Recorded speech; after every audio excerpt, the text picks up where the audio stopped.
Our kids rode many miles in the old back seat of our car, and they had their share of turf battles over who was taking up more than his or her share of the seat. Pretty customary with 3 kids in the back seat when you drive quite a ways.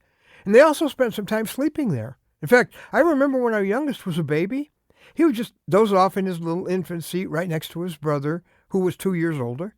And we'd turn around, we'd see that little guy asleep, and we'd say, "Oh, bless his heart." And then a few minutes later, we'd look back, and his brother, who was almost asleep, would peer out of one eye at us and go, "Bless my heart." I guess he wanted to make sure it got done in case we didn't come through and bless it. Well, some of our trips were like long-distance marathons. I mean, both my wife and I, marathon drivers, and some of those trips were in the dark, and it was raining and stormy even. And we've been through some very memorable lightning storms. Sometimes it's been snowing. Well, it didn't matter. The kids have over and over again just conked out, and they'd wake up and we were there. Well, I'm Ron Hutchcraft, and I want to have a word with you today about who's driving. Now, our word for today from the Word of God is from Proverbs chapter 3, verses 5 and 6. That might ring some bells. They're my daughter's favorite verses, my wife's favorite verses, and maybe you consider them to be yours. Here's what they say. Trust in the Lord with all your heart, and lean not on your own understanding. In all your ways acknowledge Him, and He will make your paths straight. In other words, you'll get to your destination if it's raining, snowing, storming, lightning, thunder. You'll get there if you follow this formula. Notice he says, trust in the Lord with all your heart. That means you have taken total hands off the situation. You're going to totally relax in what God's doing. You're not going to depend on what you're doing. Don't get in the way of His will with your bright ideas. Don't lean on your own understanding. It's like our children riding in the car with their father for all those marathon trips.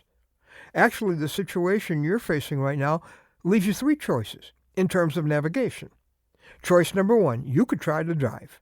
And maybe that's what you've been doing. In fact, the more intense a situation gets, instead of getting desperate for God's larger help, we just grip the wheel more tightly. Well, if you're trying to drive, you will crash. Just as if my kids were trying to drive when they were little. Now, the second thing you could try to do is help God get you to your destination. Imagine He's driving, you're in the car, but you're in the front seat and you're telling Him how He should drive. It's like a backseat driver in the front seat. Or you keep grabbing the wheel because you think you're going to crash. Well, you will if you drive. Or you think He's going too slowly, so you keep putting your foot on the accelerator. All you're going to do is make the trip longer and harder, my friend.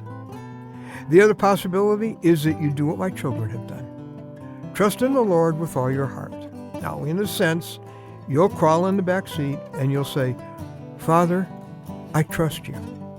It's dark, it's stormy, I'm not sure where we're going, but I want to fight off the urge to try and drive.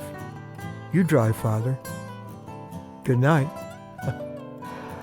Where are you in this current situation in your life? Are you trying to drive, or are you trying to help God drive? Or are you simply going to sleep in the back seat? Why don't you relax and let your Father drive? You'll wake up refreshed, and you'll wake up right where you're supposed to be.